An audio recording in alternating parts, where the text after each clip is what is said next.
Donc, je profite de ce moment-là pour présenter les intervenants de cette première table ronde.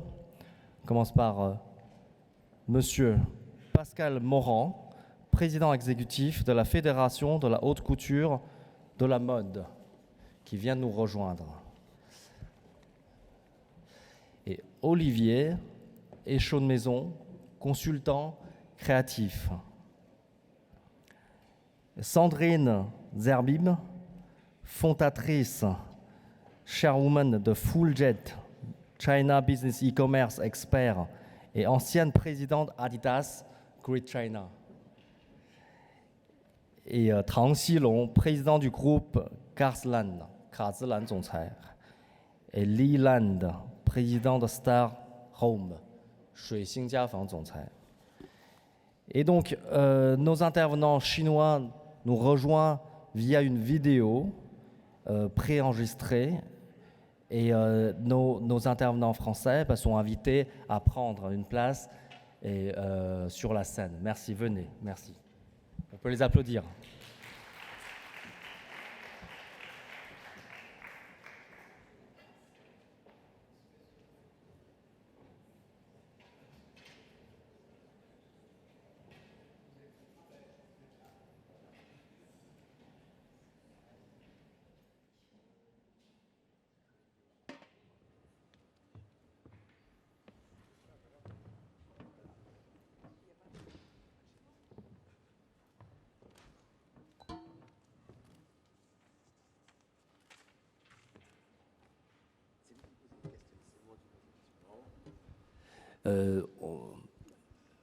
Bienvenue, merci d'être à la 7e édition de Bonjour Brand à l'UNESCO. Alors, notre sujet aujourd'hui, on va passer 3 quarts d'heure ensemble pour parler de cette rencontre culturelle entre la France et la Chine et surtout au niveau des commerces, au niveau du design et la culture. Enfin, comment on arrive, est-ce qu'on arrive à travailler ensemble dans la marque ou est-ce que chacun raconte son histoire d'un côté? On va vous poser quelques questions et on va dialoguer et débattre sur certains sujets.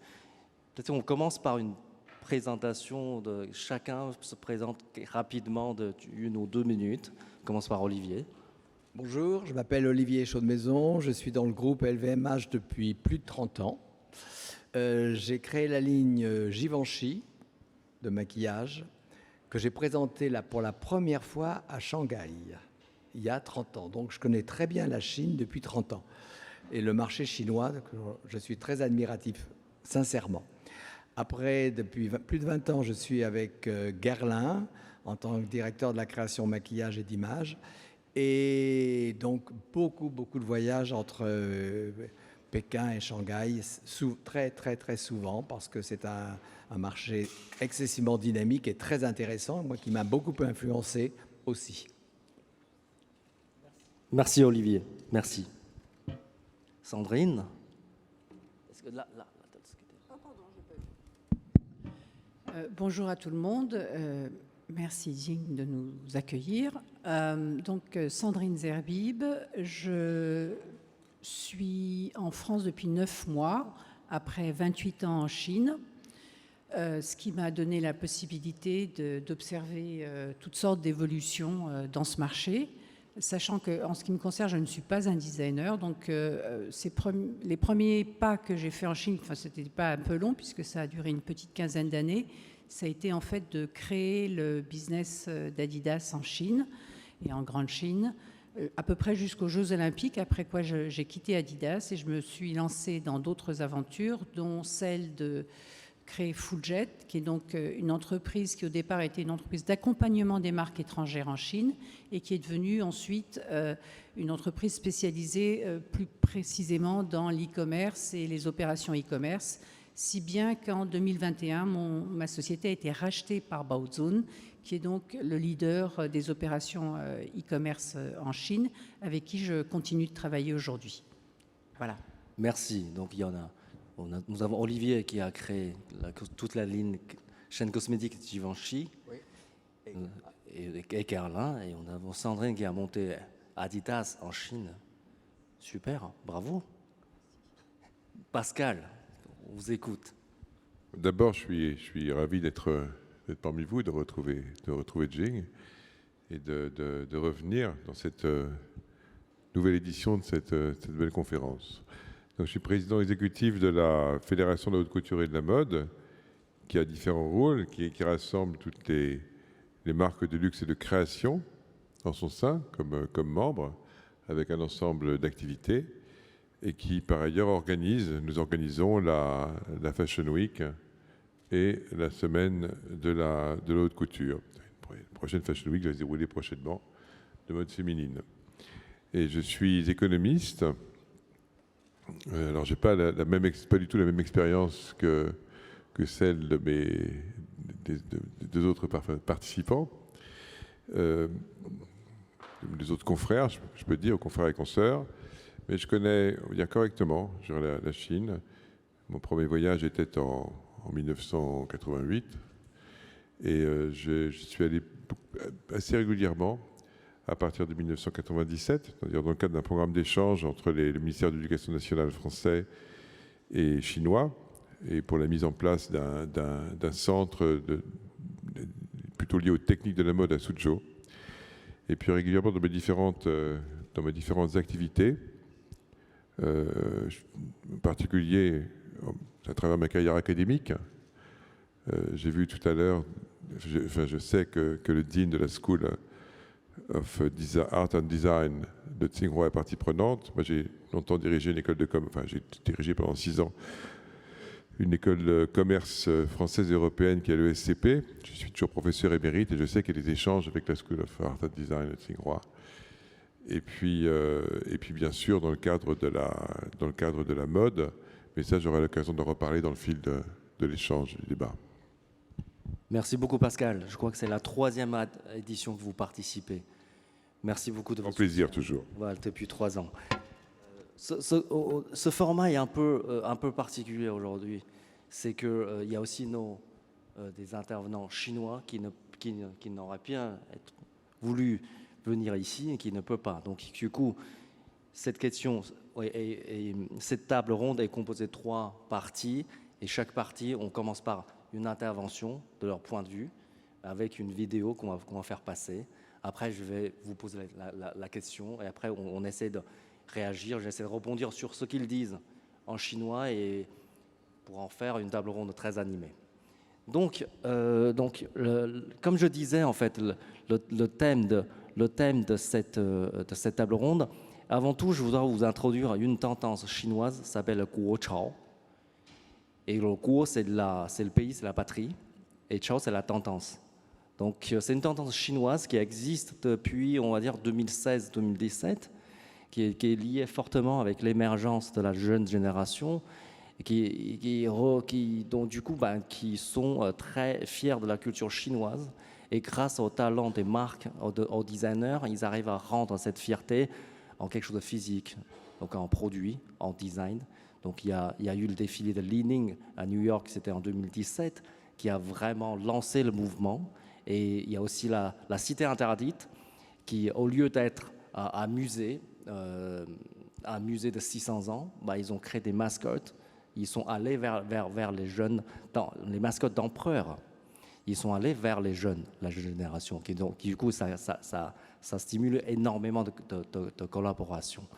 Et donc, le propos de notre événement, c'est de dire qu'on peut à la fois être chinois, on peut à la fois être fier de notre culture chinoise, enfin, je parle au nom des jeunes chinois, et on peut à la fois avoir une ouverture, une curiosité. Rassurez-vous, on ne va pas que parler du design, on va vraiment parler dans tous les domaines. Donc, ma première question de cette table ronde, c'est peut-être qu'on est allé un peu loin dans comment en fait une culture se crée. Et bien évidemment, quand on est né, on est plus proche de la famille, ensuite les voisins, ensuite ceux qui nous ressemblent. Cette limite géographique était un peu la seule critère quand on dit on est français, on est italien, on est chinois, on est allemand. On est allemand. Mais aujourd'hui, il y a ce mouvement qui est arrivé avec Internet que de plus en plus de gens qui sont réunis autour des marques, autour des valeurs sur lesquelles ils échangent. Donc les frontières sont en train de retracer. Je vous donne un petit exemple. Le jour où je suis arrivé en France, je me suis fait vacciner. La 3e dose. Le monsieur, il mesure à peu près 2 mètres. Et donc, quand il voulait me vacciner, ça me faisait très peur. Donc, inconnu de ce vaccin, inconnu de ce monsieur, sauf qu'il portait une paire de baskets Air Jordan 4. Donc, je lui ai dit, vous portez, c'est pas du tout la même taille que moi, évidemment. Et donc, je lui ai dit, vous portez les mêmes que moi. Après, il me tapait dans la main, il me dit, c'est les meilleurs. Et tout un coup, moi je viens de la Chine, 9000 km, ça fait 3 ans que je ne suis pas venu ici, avec la chance que je parle encore français. Et lui, il n'a jamais connu la Chine. Mais rapidement, à travers ces paires de baskets, on est devenus trop copains. Je n'ai même pas senti la douleur à la fin de cette injection. Donc je voudrais qu'on discute ce sujet, comment aujourd'hui on redéfinit ces frontières-là, librement. Avant tout, peut-être on va d'abord écouter 2 petites interventions de nos intervenants chinois depuis Shanghai et Beijing. 尊敬的各位领导、各位来宾、女士们、先生们、朋友们，我是中国上海水星家用纺织品股份有限公司董事长李玉露，很荣幸受邀参加2022第7届中法品牌高峰论坛这一中法文化的交流盛事，祝本届中法品牌高峰论坛圆满成功。水星家纺创立于1987年，是中国现代家纺产业的奠基者之一，也是当今中国家喻户晓的知名品牌。它以缔造百年品牌为目标，产品远销世界20多个国家和地区。中国有句名言：只有民主的才是世界的。文化和品牌都承载着很强的民主性，而优秀的文化和品牌也一定是具有世界性的。当今互联网时代下的商业模式和消费群体正发生着剧烈的变化，个性化时代全面到来。互联网时代下，品牌、运动、明星、游戏形成了年轻人群新的极具个性化色彩的价值，甚至形成一定程度的壁垒。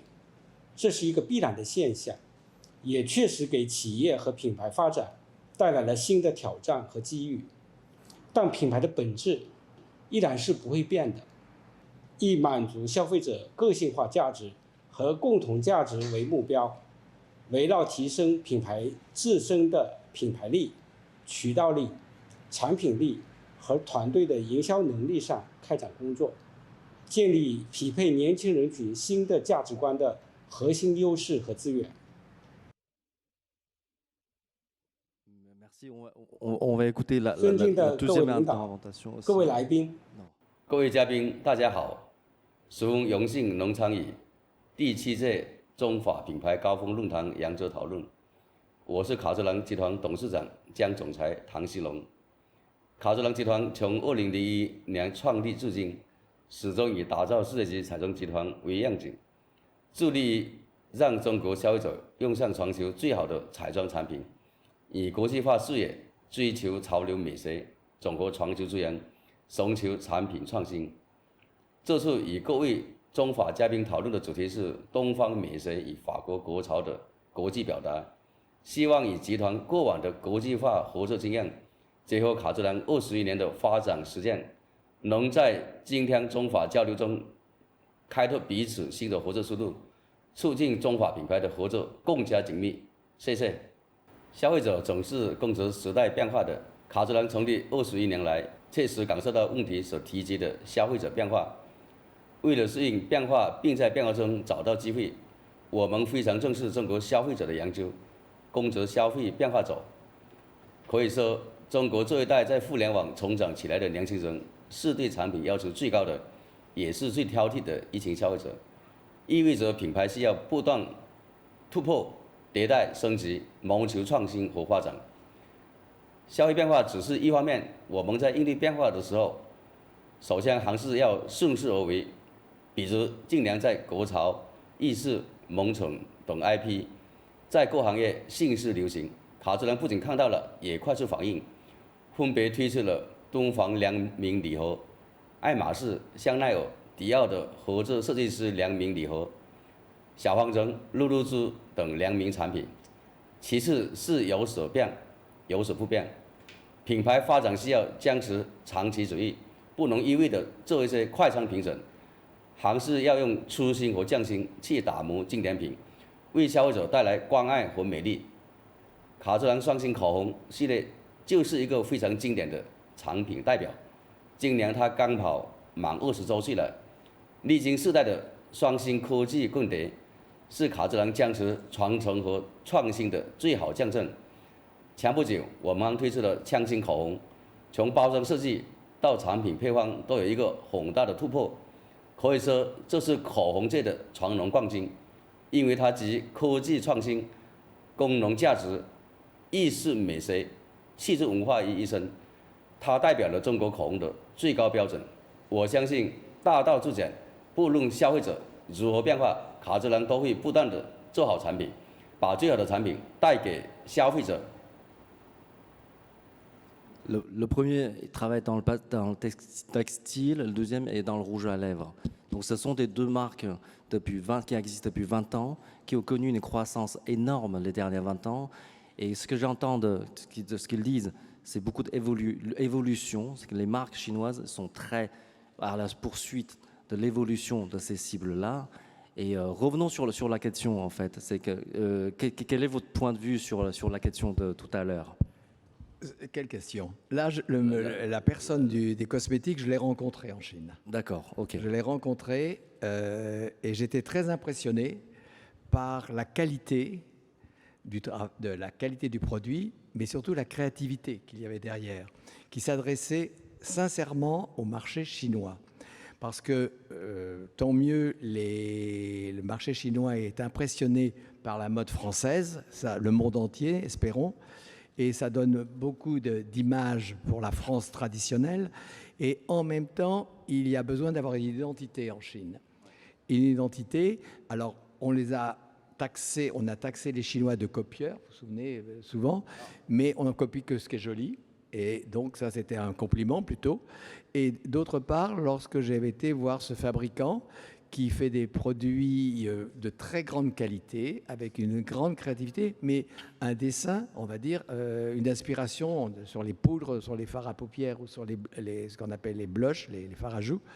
La technologie était avec des dessins traditionnels chinois. C'était très, très, très intéressant.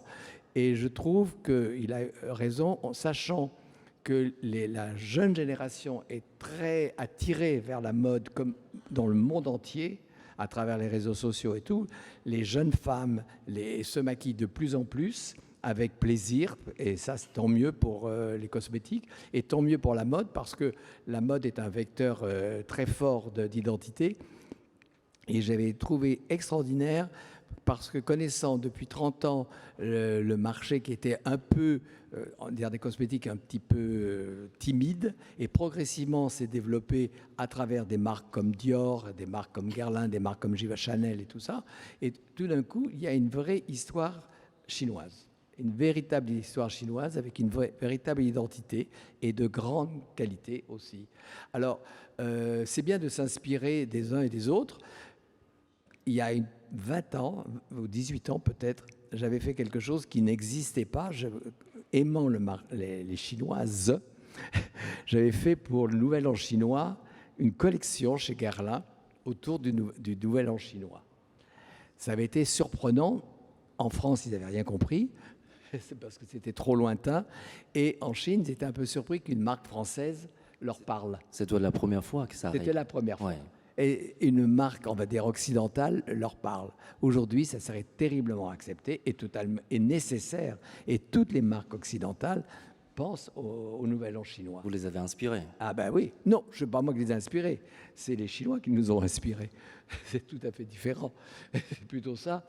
Mais moi, je ne vois pas le côté seulement commercial, je vois le côté artistique. Et ce qui m'a surpris la dernière fois que j'étais en Chine, c'est vous parliez des jeunes. J'ai vu que des robes traditionnelles revisitées, un peu plus simplifiées, étaient dans la rue. Des jeunes femmes et des jeunes filles chinoises habillées comme, on va dire, d'une façon très traditionnelle, pas en occidental. Et parce qu'il y a ce renouveau, ce que vous expliquez, et en rencontrant beaucoup de journalistes et de la presse chinoise qui sont habillés par des créateurs chinois. Ça, c'est très important et très intéressant pour moi, j'ai trouvé. Super. Cette évolution incroyable et très rapide, en moins d'une génération. Super. J'interroge Monsieur Morand. Vous voyez l'émergence des stylistes chinois pareil Fashion Week, j'imagine. Et la question est très simple, c'est que est-ce qu'on peut être aujourd'hui à la fois être chinois en étant international? Oui, on peut, bien sûr, bien sûr. Mais peut-être avant, je vais illustrer ça par des noms d'un propos très concret. Mais au fond, on parle d'ailleurs depuis un certain temps, on l'attendait, ce mouvement, d'une certaine manière. Il ne pouvait qu'advenir, le Guo Chao. Ça ne pouvait qu'advenir. Pourquoi? Parce que qu'est-ce que signifie la créativité? Comment se forge la créativité aujourd'hui dans le monde contemporain? D'abord, elle repose sur une histoire artistique et culturelle. La Chine a une grande histoire artistique et culturelle. On a tous en tête toute la période de l'art, de la période Song, de la période Ming, de la période Qing et auparavant. On a ça parfaitement en tête. On en avait parlé d'ailleurs dans d'autres tables rondes. Bien sûr. Il y a un deuxième facteur qui est très important, que j'avais souligné, alors je ne vais pas me répéter, mais juste pour se remémorer ça, qui est la philosophie de la création. Et la philosophie de la création, elle est très très présente en occidental et en France. C'est quelque chose d'extrêmement important. En Italie, enfin, je ne vais pas dire des généralités, mais pour tout un ensemble de raisons. Elle est également très présente dans la culture chinoise, parce qu'on dit, beaucoup parlé de la question de l'art, du savoir-faire, de la copie, etc.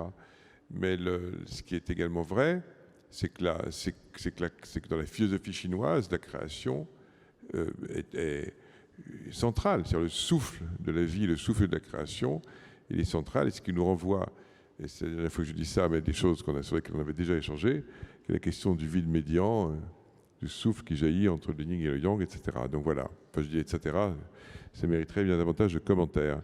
Et puis le troisième facteur, c'est les codes de la modernité.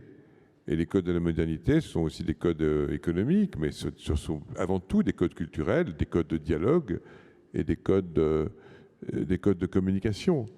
Donc tout ce qui se passe, je dirais, est tout à fait naturel, avec l'idée aussi que, vous savez, quand on parle même de marketing ou de développement, il y a toujours, alors on dit ça parfois dans les business schools, enfin encore régulièrement, un peu moins qu'avant, c'est-à-dire le fait de penser globalement et d'agir localement.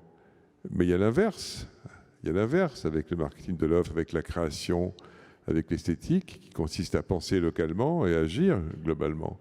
Et ça, c'est très naturel dans la mode, je dirais, dans la mode de luxe et toutes les industries et secteurs de l'art de vivre. Donc tout ceci se passe de façon naturelle. Donc nous, de notre côté, on a de façon formelle pour la fédération, on avait établi déjà, donc c'était un peu en suspens avec la pandémie, mais un partenariat avec la Camera de la Moda et la Shanghai Fashion Week. On a continué d'avoir des échanges avec la Shanghai Fashion Week. Il y a par ailleurs des échanges, je vais revenir sur les jeunes ensuite, mais il y a des échanges de plus en plus importants. Bon, les marques françaises sont extrêmement présentes. Alors nous sommes une fédération internationale, nous avons 50% de marques françaises et 50% de marques qui ne le sont pas parmi nos membres. Nous sommes, évidemment, les marques sont extrêmement présentes et avec beaucoup d'échanges et beaucoup d'interactions sur le marché chinois, français et au-delà. Puis il y a tout ce qui s'est passé ces dernières années, donc le rachat d'Orva par Fosun, quelque chose de tout à fait important aussi. Au niveau européano-chinois, la nouvelle forme de développement de Shangxia, avec Yang Li, qui en est le directeur artistique, qui est par ailleurs membre chez nous, et tout ça dans le cadre du groupe piloté par John Elkann. Donc on voit bien aussi le lien entre la France, l'Italie et la Chine. C'est quelque chose de très important tout ça. On a aussi des marques chinoises qui sont présentes depuis longtemps, qui étaient à la fois présentes en Chine, en Italie, et maintenant donc chez nous, qui est présente chez nous. Je pense à Uma Wang, qui est maintenant membre. Et puis il y a tous les plus jeunes. Alors, je ne vais pas être trop long, je pourrais citer des noms précis, mais ce que je voudrais dire en tout cas, à ce stade, c'est que Paris peut se prévaloir d'être la capitale mondiale de la mode. Alors, quand c'est Français qui dit ça, et particulièrement de ma position, évidemment, Non, mais je le dis parce que ça. Je peux le dire si vous voulez. Voilà, Je je suis préfère assez que vous le d'accord avec disiez, vous. parce que sinon ça peut apparaître comme une forme d'arrogance française. Mais bon, je crois que c'est reconnu comme tel, et ça s'est plutôt conforté durant la pandémie avec la Fashion Week Online, c'était reconnu comme tel. Mais il va de soi qu'on est extrêmement attentif et très heureux du développement des marques, des jeunes marques chinoises, à travers cette émergence collective et ce courant du Guochao. Alors, je ne vais pas dire qu'il est nécessaire de passer par Paris pour être adoubé. On peut aussi passer par d'autres Fashion Week et puis on peut le faire en Chine. Mais en tout cas, de façon très concrète, nos comités, vous savez, nous avons des comités de sélection des marques de création, des marques de mode créative qui se déroulent chaque saison, à chaque fois avec des journalistes et des acheteurs différents. Ça change chaque fois. Et c'est quelque chose de très objectif parce que nous-mêmes, membres de la fédération, nous n'avons pas le droit de vote et nous suivons toujours ces recommandations. Et on voit bien, je dirai des noms après, mais qu'il y a des marques qui émergent. Et nous sommes ravis si le fait de défiler à Paris, ils peuvent défiler ailleurs, mais si le fait de défiler à Paris et d'être sélectionnés à Paris, leur permet de leur donner un élan. Donc je dirais que nous accompagnons ce mouvement à notre mesure, et pour encore davantage de dialogue et de communication comme celle que vous avez eue avec le médecin qui vous a vacciné. Ouais, ça c'est vécu. Ça. Bon, Sandrine, alors vous avez plusieurs titres. Alors vous avez été la présidente de Adidas en Great China. Vous avez été fondatrice de votre propre société et là, je crois que vous êtes aussi un investisseur. Donc, dites-moi de votre point de vue sur ce sujet. Merci. Alors, le point de vue que j'ai, c'est effectivement, d'abord, c'est un point de vue un peu historique. Et là, de ce point de vue, je vous rejoins, en ce sens que dans ces presque 30 années passées en Chine, on a observé finalement un cycle qui, au bout du compte, comme vous le disiez, est assez normal. Et si on se rappelle bien, au début de l'ouverture de la Chine, quand les premières marques sont arrivées, c'était tout nouveau pour les consommateurs chinois. Ils n'avaient jamais vu ces marques, ils ne les connaissaient pas. Donc, ils avaient un appétit gigantesque pour tout ce qui était étranger. D'ailleurs, on pouvait monter des histoires, si je puis dire, qui n'étaient pas toujours fondées dans une réalité très, très profonde. Par exemple, Montagu a fait un tabac en Chine alors que c'était énorme, tout à fait, mais alors que c'était rien. Enfin, et aujourd'hui, c'est terminé. Donc, il y a eu effectivement cette première phase d'appétit considérable pour les marques étrangères. Et je dirais aussi, non seulement d'appétit, mais au fond, tout ce qui était étranger, c'était bien, et ce qui était chinois, c'était considéré comme de mauvaise qualité, pas joli. C'était pas cool d'acheter des produits chinois à cette époque-là. Ça, c'est phase 1. Et puis, forcément, après, il y a eu des évolutions importantes. La première, c'est une double évolution. D'abord, c'est que les consommateurs, ils ont eu un crash course, si je puis dire, en matière de marque, et ils ont appris à une vitesse phénoménale, parce qu'ils ont aussi été exposés à un nombre de marques phénoménal en un temps extrêmement restreint. Donc, ils ont appris beaucoup, et ils ont formé leur goût, ils ont affiné leur goût. Ça, c'est une évolution normale, normale, mais en même temps accélérée de la part des consommateurs. Mais du côté, en fait, des marques, il y a aussi eu des très grosses évolutions. Les marques, effectivement, je dirais des années 90 ou 95, parce qu'en 90, il n'y avait pas encore bien grand-chose, même les marques du début des années 2000, elles n'ont pas toutes résisté, parce qu'effectivement, c'était des entrepreneurs qui étaient extrêmement opportunistes, qui ne pensaient pas forcément marque, et uniquement une petite poignée a résisté et a fait des progrès considérables. Vous parliez tout à l'heure du fait qu'à la surprise de tout le monde, dans le sport, le groupe Anta en fait dépasse aujourd'hui en Chine Adidas et menace Nike. Ça n'est pas uniquement par nationalisme que les consommateurs vont vers ces produits. C'est aussi et avant tout parce que ces produits ils ont fait des progrès considérables. En fait, une chaussure Anta d'il y a 20 ans et une chaussure Anta d'aujourd'hui, ça n'a rien à voir. Donc, il y a eu ce double mouvement, donc, où tout ça s'est affiné. Et puis, au fur et à mesure que les choses se sont affinées, ben, naturellement, les gens, enfin les consommateurs, donc, qui sont des gens, en fait, ils ont commencé à s'intéresser à d'autres choses. Ils ont vu leur propre marque exprimer mieux, finalement, leurs aspirations. Et naturellement, je dirais que le Gochao s'est développé sur cette toile de fond. Alors, ce qui a un petit peu troublé le débat, je dirais, c'est qu'il s'est développé sur cette évolution naturelle et accélérée, comme toujours en Chine.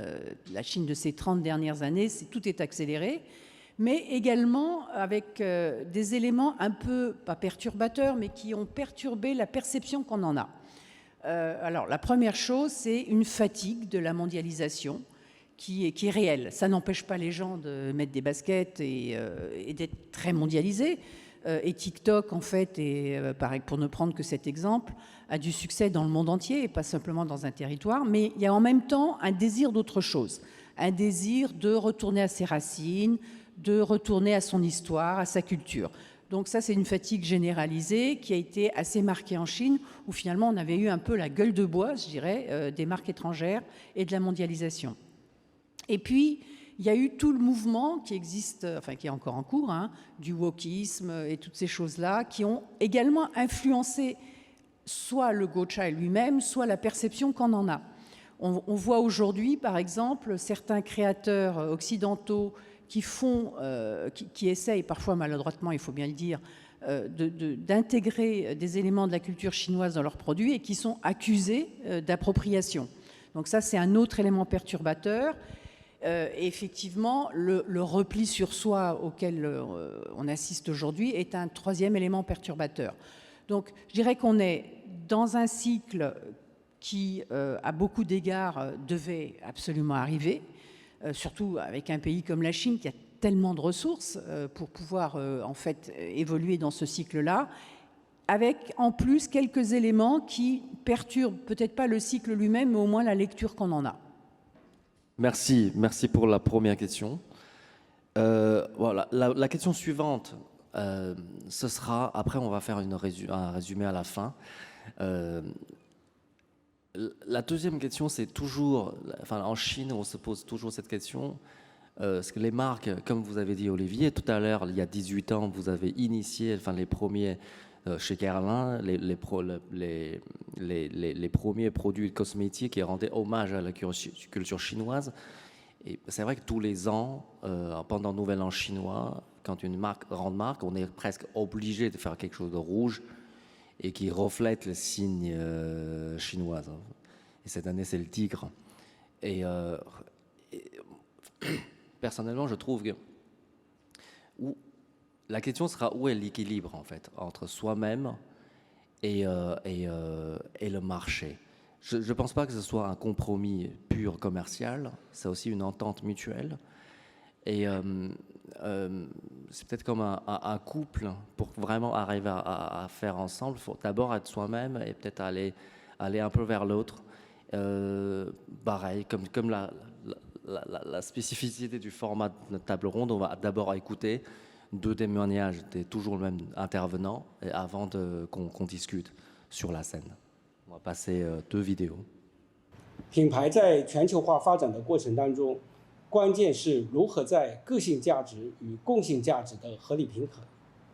我们不需要刻意的将文化传播给海外消费者。对于不同国家之间的文化，我们应该从共性出发。比如说，像一些运动品牌传递的运动员精神、人类精神连接等等，这些都是全球人类都能理解并且接受的概念。不需要希望别人来理解你，我们需要先理解别人。在中外文化之间寻求一个平衡点不难实现，这其实是一个双向文化实施和思维互相启迪的过程。近年来，卡姿兰也在布局出海，所以做了非常多品牌国际化的准备工作。品牌成立到现在，我们一直坚持卡姿兰品质世界制造、卡姿兰品牌世界策划这一战略，不断探索和合作全球原料研发、设计等顶尖机构。比如在研发端，我们设立了意大利研发中心，签约全球首位女性奥斯卡最佳化妆奖得主米歇尔·伯克。在设计端，持续与国际、国内设计师合作等，一切都是为这次最好的产品和体验而发力。另一方面，自信地向世界展示中国美。前面提到的枪星口红，它是一款收藏级艺术口红，携手全球3大设计奖大满贯得主帕普先生匠心设计，以时光沙漏为造型灵感，象征动作女性最美一瞬。4050个黄金切割面，熠熠生辉，不仅获得外观专利和发明创新专利，还获得3大国际设计奖项。这也是卡姿兰独步在全球范围内输出中国审美、降低品牌影响力的又一例证。我的愿景是打造世界级的中国彩妆品牌，所以卡姿兰未来还会加速引进来走出去的全球化步伐，将美传递给中外消费者。En gros, Monsieur Li qui disait pour avoir une entente commune, il faut aller plus haut encore. Il faut chercher quelque chose de plus commun et plus dans la racine d'être humain. Et Monsieur Tang qui dit qu'il faut travailler avec l'étranger, avec l'innovation. Il a un centre d'innovation en Italie. Ce que je suis un peu surpris de ces interventions, c'est aussi qu'en fait, qu'ils prennent du côté exporteur aussi, et pas du tout receveur. Mais alors, il y a les interventions et aussi la réalité. C'est que la réalité, c'est aussi que le marché, avec la tendance de Guochao, cherche un équilibre aujourd'hui. Je ne vais pas vous poser la question qui est je cherche volontiers pour répondre à cette question-là. Et si vous prenez le micro et... D'abord, vous avez parlé de Montagu, ça m'a rappelé plein de souvenirs.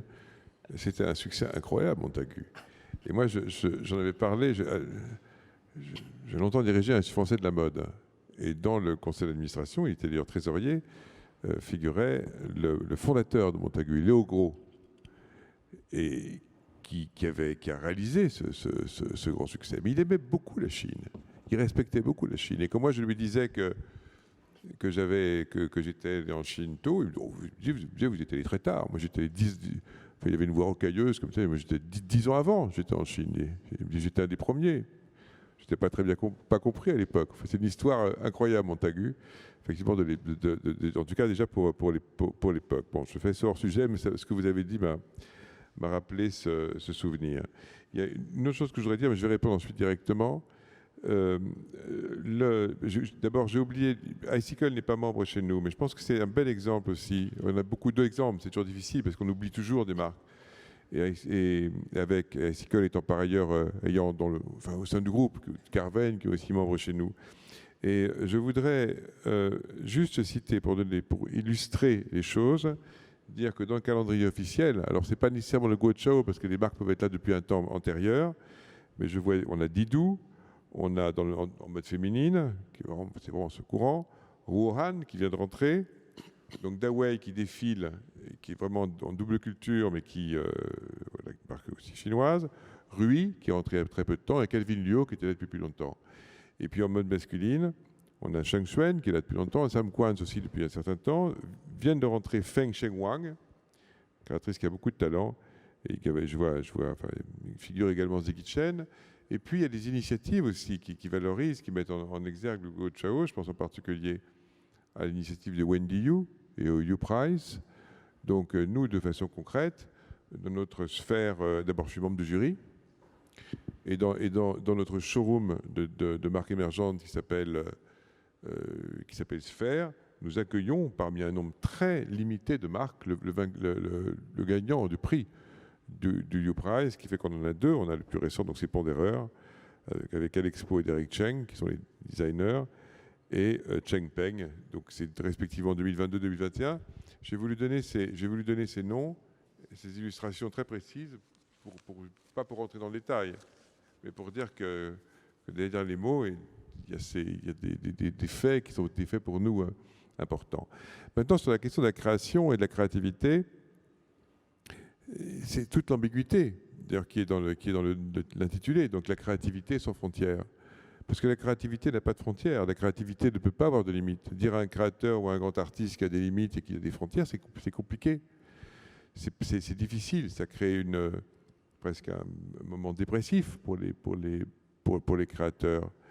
Et on est dans une situation, mais là qui ne concerne pas spécifiquement la Chine, qui sont aussi du repli sur soi plus globalement. Et c'est pour ça que ces rencontres, ces moments de dialogue et de communication sont absolument essentiels. Parce qu'au fond, on est sorti de la postmodernité. C'est ça aussi le sujet. La postmodernité, c'est Umberto Eco, grand écrivain qui avait beaucoup écrit sur ça, et puis beaucoup d'autres ont écrit sur ça. Mais c'était l'idée qu'on gérait, qu'un créateur pouvait s'appuyer sur un stock d'images et sur beaucoup de choses, et que finalement, il y avait une sorte de distanciation et d'ironie par rapport à tout, et d'absence de limite. Et ça, c'est difficile aujourd'hui, ce qui fait que pour des créateurs eux-mêmes, quels qu'ils soient, je pense qu'ils soient chinois, qu'ils soient français, qu'ils soient américains, qu'ils soient mexicains, il y a toujours cette crainte potentielle de commettre un faux pas. C'est quelque chose de délicat et ressenti par bien des créateurs quand on en parle avec eux. Et d'un autre côté, donc l'appropriation culturelle est un problème de fond, mais d'un autre côté, la création repose toujours sur un mix des cultures. C'est pour ça que les mots manquent parfois. Moi, je fais vraiment la différence entre l'hybridation culturelle et l'appropriation culturelle. Et je pourrais citer des exemples, qui sont plutôt des exemples européens, de créateurs ou d'artistes qui, à force qui sont restés, à force de rester sur un processus endogène de création, n'ont pas pu se renouveler. Donc je pense que tout ça, c'est des problématiques de respect mutuel, de compréhension, d'explication, mais qu'il faut absolument qu'on entretienne, qu'on fasse tout pour que puisse s'exprimer cette créativité et ces échanges dans une perspective de respect mutuel. C'est un propos un peu général ce que je viens de dire, mais je crois que c'est vraiment, c'est pour des grands pays de culture, ça me semble, je pense profondément que c'est quelque chose d'extrêmement important. Et qu'après, c'est le lien entre la créativité, les créateurs, les directeurs artistiques et la manière dont se fait l'unité. Mais l'unité et le tout, oui, il faut dépasser pour aboutir à un tout, mais c'est quasiment, pour prendre une référence occidentale, c'est platonicien. C'est le beau en tant que tel. Vous voyez, c'est le beau et le bien. Mais il faut que ce soit nourri par une identité créative et qui est toujours dans le rapport entre l'un et le tout. Ce que je pourrais illustrer aussi par un autre exemple de philosophie chinoise, mais que je ne vais pas faire. Merci Pascal. Merci. Effectivement, en fait, c'est un sujet plus compliqué qu'il n'y paraît. Mais d'abord, pour commencer, c'est toute la création, d'ailleurs pas que dans la mode ou la cosmétique, la création artistique, la création musicale, c'est un jeu d'influence. On est pétri d'influences qui viennent forcer. On n'est pas que soi. On est soi enrichi par les autres. Et les autres, c'est les influences multiples et variées, y compris culturelles, qu'on reçoit. Alors, en plus, en Chine, moi, ce qui m'a vraiment frappé, c'est que je trouve qu'il y a des forces centripètes en Chine qui sont très puissantes, qui font que ces influences, elles sont complètement intégrées. Et finalement, ça devient partie de la Chine à 100%. Oui, ça, c'est une réalité absolue. Et donc, où elles soient, où sont les autres, à un moment donné, on ne fait plus la distinction. Ce que je lis, je ne le reconnais pas comme être d'autrui, je considère que je l'ai fait mien. C'est vraiment ça qui est au fondement, je crois, de la créativité et de la création en général. Alors, Maintenant, en pratique, il faut, pour que ça fonctionne, il faut d'abord avoir un socle, un socle fort et solide, qui est le socle de ce qu'on est. Et je crois qu'effectivement, aujourd'hui, la Chine, elle souhaite redécouvrir sa culture, ce qu'elle est, etc. Donc ça, ce socle, c'est fondamental. Et puis, il faut aussi comprendre, en fait, il faut que ces influences, elles soient comprises et elles soient, je dirais presque, totalement digérées pour fonctionner dans la création artistique. Or, ce qu'on voit parfois, c'est des maladresses qui tiennent justement à une compréhension trop partielle ou mal digérée. Vous parliez du Nouvel An chinois, où chaque année, effectivement, les entreprises occidentales, les marques occidentales font de la production pour le Nouvel An chinois, mais c'est un florilège après dans les médias sociaux de ricanement parce qu'il y a eu des maladresses des marques occidentales qui ont voulu faire du chinois, entre guillemets, pour le Nouvel An, et c'était complètement à côté de la plaque. Donc, effectivement, pour que ce jeu d'influence fonctionne et ait sa puissance créatrice, il faut être capable de vraiment digérer les choses.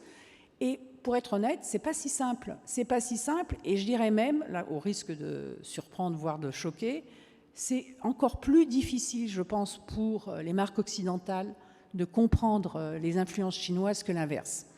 Je pense que l'inverse, enfin bon, je ne sais pas exactement pourquoi, mais c'est tellement complexe, en fait, et surtout rapide dans ses évolutions, ce qui se passe en Chine, et la culture chinoise, elle est à la fois très proche et très loin de nous, qu'il y a beaucoup de maladresse dans les tentatives, parfois pleines de bonne volonté, de faire de l'hybridation du point de vue occidental. En un sens, il y a moins de maladresse dans l'autre sens, et je pense que du coup, ça va être le grand moment, en fait, des marques chinoises à l'étranger, parce que c'est quelque chose qui va se faire, en particulier chez les plus jeunes créateurs, dans la nouvelle génération, qui dès le départ ont été imprégnés, en fait, de double culture, même quand ils ont toujours vécu en Chine, ça fonctionne. Ceux qui sont chez Pascal, qui vient de citer. Par exemple. C'est en général des créateurs très jeunes, j'imagine. Mais ce qui est intéressant aussi, c'est qu'il n'y a pas du tout dans l'Occident de marques chinoises, je parle pour les cosmétiques, pas aujourd'hui.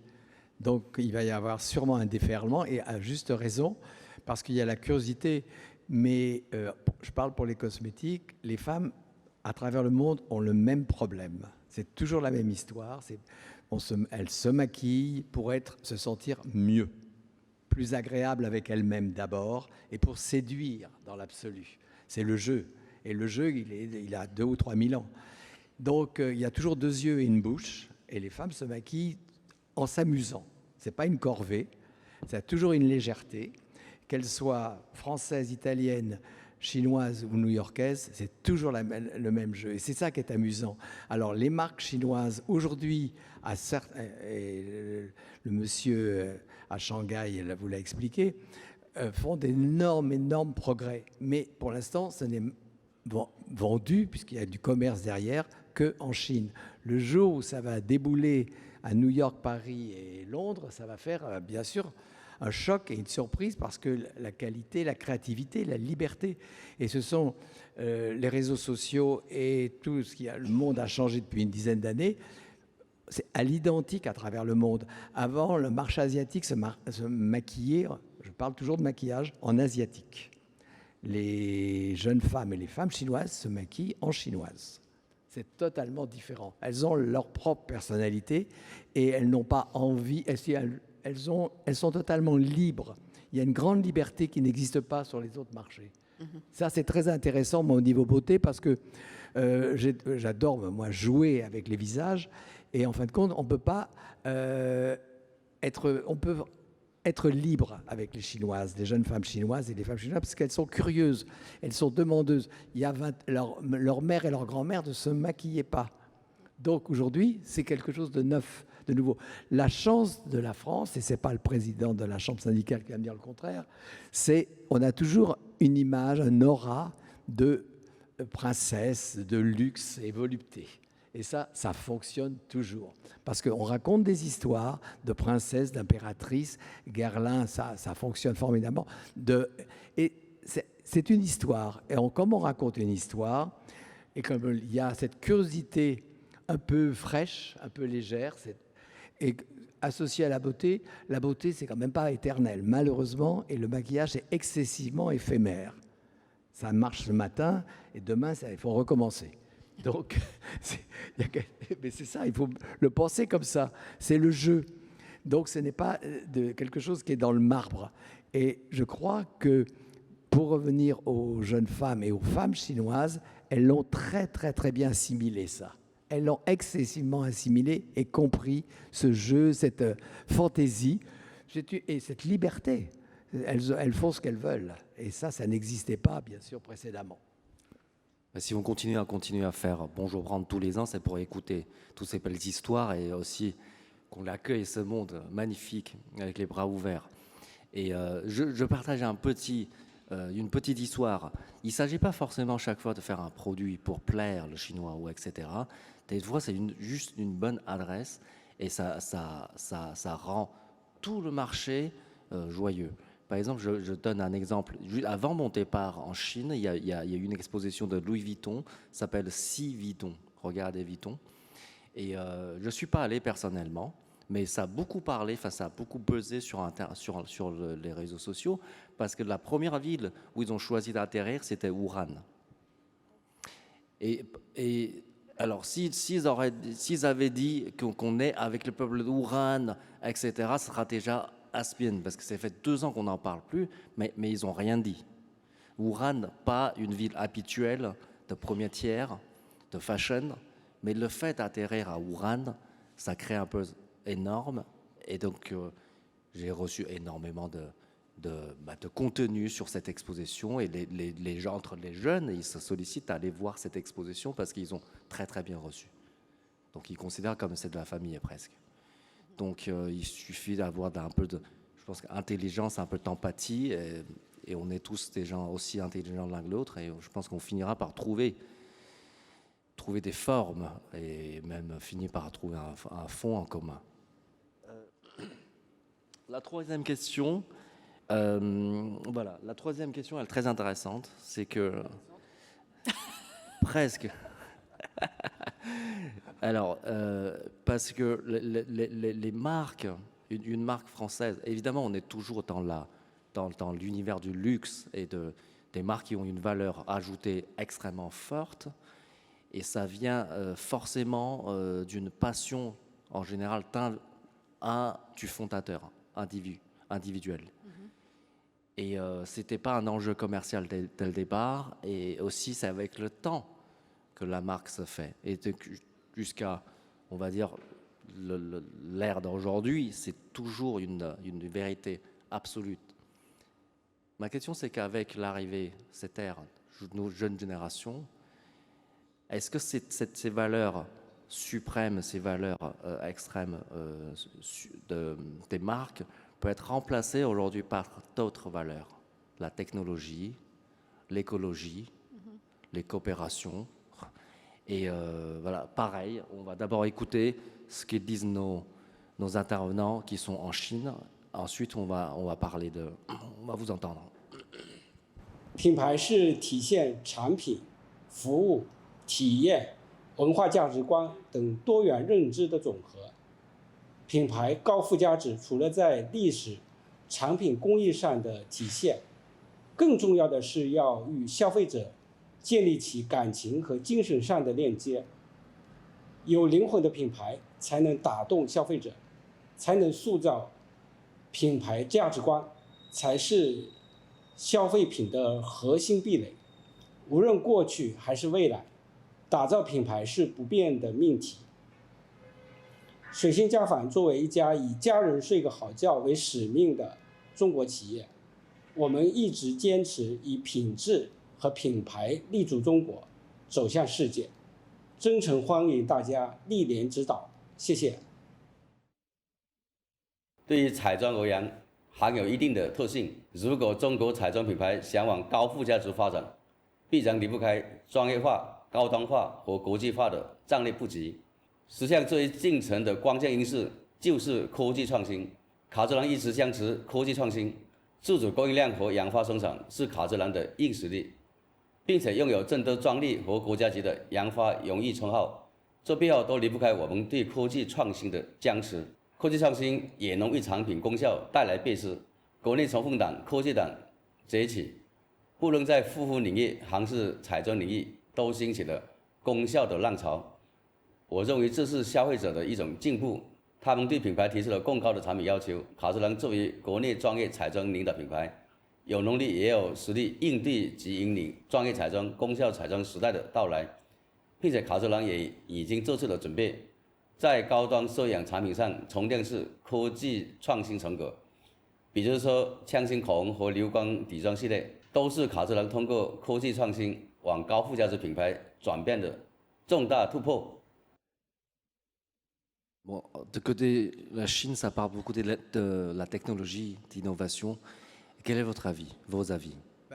La priorité pour répondre au monsieur des cosmétiques, c'est quand même le respect de la nature maintenant. Là, on parle beaucoup de technologie, mais on ne parle pas beaucoup de protection et de choses comme ça. C'est ça qui va devenir le plus important et on s'en aperçoit avec le mouvement qui vient de se passer avec la pandémie, qu'il faut faire très attention à la nature et à l'environnement. Je travaille dans une jolie marque, toujours la même, qui s'appelle Guerlain et qui a une ligne leader qui est un grand succès en Chine pour ce qu'elle représente, qui est justement Abeille Royale, puisqu'en fait, on parle de naturalité. Et ça, c'est très, très, très important. Et je crois que le marché chinois, comme le marché worldwide, quand même en entier, va prendre très conscience de la naturalité des produits. Il est terminé d'avoir des ingrédients, on va dire, dangereux. Alors, toutes les marques aujourd'hui ont 98%, vous avez vu, c'est écrit partout. Et on n'arrivera peut-être jamais à 100%, mais il faut faire très très attention parce que les produits sont très sensibles à l'environnement et là c'est une protection qu'il faut faire.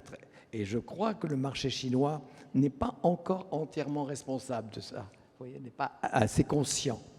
Progressivement, tout le monde fait bien sûr des avancées, mais ça a été la même chose pour les packaging. Il y avait des composants qui étaient packaging, vous savez, qui étaient made in China pour tout le monde. Hein. Et qui avaient des produits un peu dangereux.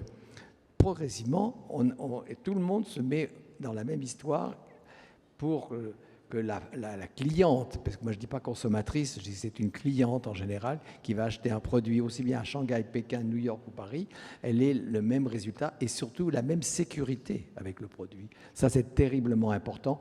Les produits de soins ont été les premiers à faire très attention avec ça. Et maintenant, les produits de maquillage sont à 100% dans ce sens. Je ne parle que pour le maquillage, là, mais j'imagine que c'est la même chose dans d'autres secteurs. Monsieur le Président. Merci, oui, tout à fait. Ce que je voudrais dire, oui, ce que je voudrais dire aussi donc, par rapport à ça, c'est que la technologie et le développement durable, alors commençons par la technologie. Dans la technologie, vous savez, tout l'enjeu, c'est qu'elle soit appropriée par la mode et par la création. C'est ça l'enjeu. La technologie, notamment toutes les technologies digitales, on sait très bien qu'en matière de communication, en matière de commercialisation, en matière de système d'information, de gestion des opérations, tout ça, la donne est bouleversée et on l'a vu avec ne serait-ce qu'à travers le commerce en ligne, mais qui est la face visible de l'iceberg. Donc tout l'enjeu pour toutes les marques, quelles qu'elles soient, c'est de s'approprier ces technologies, parce que sinon, le pouvoir de marché ou de création ne dépend plus de ces marques elles-mêmes. Nous, dans cet esprit, pour vous donner un exemple, on organise dans le cadre du festival d'hier, du festival de la création de mode et de la mode et de la photo de hier qui aura lieu mi-octobre encore cette année. On organise des rencontres qui vont être axées sur la journée du 15 octobre, qui peut intéresser certains d'entre vous, et qui vont être axées sur les technologies de virtualisation. avec les aspects technologiques, économiques, juridiques, politiques, et la création, et le rapport à la création. Donc on parle beaucoup de métaverse, etc., mais je dirais l'enjeu il est plus global. Pour le développement durable, tout l'enjeu, là aussi, c'est l'appropriation. Et effectivement, comme vous l'avez dit, la question de lien avec la nature, c'est au-delà d'une urgence. Ça doit faire partie de nous. Ensuite, la question est de savoir comment ça se concrétise, parce qu'il y a une forme de paradoxe dans le cas de la mode, avec le renouvellement des produits, la durabilité. Mais précisément, ça donne lieu à des débats sur la durabilité, qui sont des enjeux extrêmement importants, parce que derrière l'étiquetage, etc., etc. Ce qui est clair, c'est que les jeunes marques, les jeunes créateurs sont totalement, et les grandes marques avancent très vite aussi dans ce domaine-là, mais que, encore une fois, la mode doit s'approprier ça, toutes ces mutations, ces deux révolutions, parce que ce sont deux révolutions. Le point sur lequel je voudrais souligner pour terminer, c'est que pour ce qui est des marques de création, après, et mon propos ne comporte aucun jugement en disant que c'est mieux d'être marque de création qu'une marque pas de création. D'abord, qu'est-ce que ça veut dire? Disons c'est difficile de dire qu'il y a une dichotomie, mais il y a des marques qui sont d'abord, comme on dit, consumer driven, donc conduites par le consommateur, et des marques qui sont creativity driven, donc conduites par la création. Tout ça, bien sûr, s'entrecroise. Mais pour ce qui concerne la deuxième catégorie de marques, ce qu'on voit, c'est que, par exemple, dans toutes les marques qui sont membres chez nous, ou qui défilent, que nous invitons, ce sont des marques qui sont conduites par un binôme, un manager et un créateur ou directeur artistique. Et elles ont été fondées très souvent d'ailleurs par un créateur de mode, parfois par un entrepreneur tourné vers la création. Il y a bien d'autres succès dans bien d'autres domaines. C'est parce que je ne veux pas une question de monopole ou quoi que ce soit. Mais je veux dire, pour cette catégorie de marques, c'est le cas. Alors les directeurs artistiques peuvent évoluer dans le temps, les managers aussi, mais il n'y a pas d'exception à cette règle. Un défilé, par exemple, défiler à tel endroit, dans telle et telle condition, avec telle et telle scénographie, ce n'est pas les managers qui décident. Le manager peut avoir une action sur le budget. Bon. Mais qui décide, c'est le créateur ou directeur artistique. C'est un point très important. Donc je pense que, s'agissant de l'ensemble des marques de création, et donc des marques de création chinoises, pour aller plus loin, cela suppose cette dimension systématique, je parle vraiment de ce type de marque, de luxe et de création, de cette mise en œuvre de cette loi binomiale du manager et du créateur, du CEO et du directeur artistique. Alors, cette dualité, ce dualisme n'est pas étranger à la culture chinoise. Et le fait que ça n'entre pas en contradiction, ce n'est pas étranger dans la culture chinoise. Mais ce qu'il faut bien comprendre, et là, ça dépasse les cultures, c'est une sorte de règle, je ne sais pas s'il faut considérer ça comme c'est pas un axiome, ce serait un parti pris, c'est plutôt une loi comme ça qui se dégage, ou un théorème, que le développement des marques chinoises de création à une grande échelle, enfin une large échelle, passera par cette idée, ce principe qui est complexe, parce que la création, ça échappe. Et c'est pour ça que ça renvoie à des questions très en profondeur, mais que pour autant, c'est cet équilibre dialectique qui a fait qu'il faut aujourd'hui les succès des grandes marques, de Chanel, de Dior, qu'il a fait de Saint-Laurent, et souvent les plus jeunes marques, à partir de quelques millions d'euros, vous savez, un créateur qui démarre une marque, il est comme un soleil. Et puis au bout d'un moment, il ne peut plus tout faire. Et s'il se met à faire trop de management, d'abord il ne le fait pas très bien. Et puis ensuite, il a moins de temps et ça ne marche pas très bien. Donc c'est cet équilibre-là. Et donc le développement durable et la technologie s'impose à nous, le développement durable doit s'imposer à nous. Mais pour autant, ces méta-règles doivent prévaloir. Et celle-là, celle que j'ai citée, et sûrement d'autres pour tous les types de marques, parce qu'il y a aussi beaucoup de créativité dans d'autres, y compris chez Adidas. Tout ce qui est yin-yang, les choses c'est dans le van en fait des Chinois. Donc je pense on est en train de comprendre. le marché chinois. Et c'est déjà le cas, en fait, pour beaucoup de marques. C'est le créateur qui a monté l'équipe, qui est comme le soleil, après qui finit par trouver une sorte de premier ministre qui l'encadre aussi dans tout ce qui est budgétaire, ou l'inverse, où c'est quelqu'un qui est dans la finance et qui a vraiment besoin d'une plume, qui a un style, et que cette personne travaille chez eux pendant plus de 10 ans. Donc c'est de plus en plus souvent en Chine aussi, et ça viendra. Sandrine, est-ce que demain, on peut imaginer une marque de luxe ou qui a une valeur ajoutée aussi forte dans l'écologie et dans la technologie, mais qui ne sont pas des marques existantes, par exemple? Moi, je pense que tout est possible.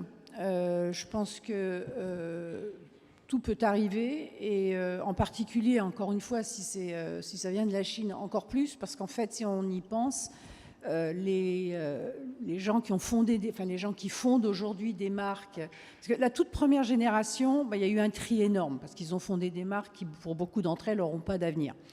Mais la nouvelle génération qui fonde des marques aujourd'hui, ils sont, comme on dit dans la technologie, c'est des natifs. C'est des natifs de la technologie, c'est des natifs des questions environnementales. Et je pense en réalité que les questions environnementales sont très présentes à l'esprit des consommateurs chinois. Et donc, on peut tout à fait imaginer que d'autres valeurs, effectivement, s'imposent et permettent de créer des marques de grande valeur, que l'héritage. Enfin, je ne dis pas que l'héritage, c'est pas bien, mais je suis en train de dire qu'il y a d'autres possibilités. On les voit tout à fait pointées. Je pense aussi, et ça tient aussi, bien sûr, à la technologie et au fait que le chemin au consommateur s'est beaucoup raccourci dans la communication. Une très grande sensibilité au consommateur, c'est quelque chose qui sera, je pense, une des valeurs qui va se développer encore plus à l'avenir dans les marques. Et à mes yeux, et ça c'est quelque chose que je vois aussi chez les entrepreneurs chinois, qui sont très très proches du consommateur, qui sont très à l'écoute du consommateur, et qui ne sont pas forcément dans un modèle de marque où c'est la marque qui impose ses valeurs vers le consommateur. Ils sont vraiment prêts à adapter un certain nombre de choses parce qu'ils sont très proches du consommateur. C'est lié en partie à la technologie et à la nouvelle génération. Je voudrais juste dire un dernier mot pour rebondir sur tout ça. Il y a la question du savoir-faire. Alors c'est un peu banal de parler du savoir-faire, mais je pense que plus il y a de technologie, plus il y a de digitalisation, plus s'impose le besoin, presque par un effet de compensation et naturel, de savoir-faire. Or, les marques de mode, les marques de luxe, les marques de création sont par définition animées par la création, mais aussi avec un grand savoir-faire. Alors, le savoir-faire manuel, mais je dirais qu'au-delà de ça, le savoir-faire dans ce qu'il y a de plus précis, de plus minutieux, qui est finalement la combinaison sensorielle et toute l'expérience sensorielle. Je crois qu'en parfum et cosmétique, c'est particulièrement vrai également, comme dans la mode. Et ça, c'est essentiel. Et quand on dit qu'il faut que les marques aient un sens, il y a un sens dans la communication, dans l'image, etc., mais cette dimension d'intégrité du savoir-faire sensoriel dans tous ses aspects, et de cette expérience, de toute cette expérience accumulée, de tout cet apprentissage, ça a toujours été très important, mais il est fort possible que ça devienne d'autant plus qu'on est dans un monde très, très, très, très digitalisé. Merci de vos réactions. Cette question n'est pas du tout posée, enfin quand on l'a conçue, c'était plutôt une question internationale. C'est pas tellement par rapport à la Chine. Évidemment, la Chine n'est pas exclue de cette chose-là. J'ai toujours une admiration profonde des marques de luxe françaises, comme j'ai dit tout à l'heure pendant le discours. Il y a une vingtaine d'années, quand j'arrive en France, je me dis pourquoi un produit peut être aussi beau et pourquoi le beau peut être aussi cher. Et c'était assez cher pour moi il y a 22 ans. Et donc, ce qui m'a surpris de ma modeste 22 ans, mais 22 ans de vie en France, et ces marques continuent à me surprendre. Et ces marques continuent à être à la tête de l'écologie, de la technologie, et c'est toujours les mêmes.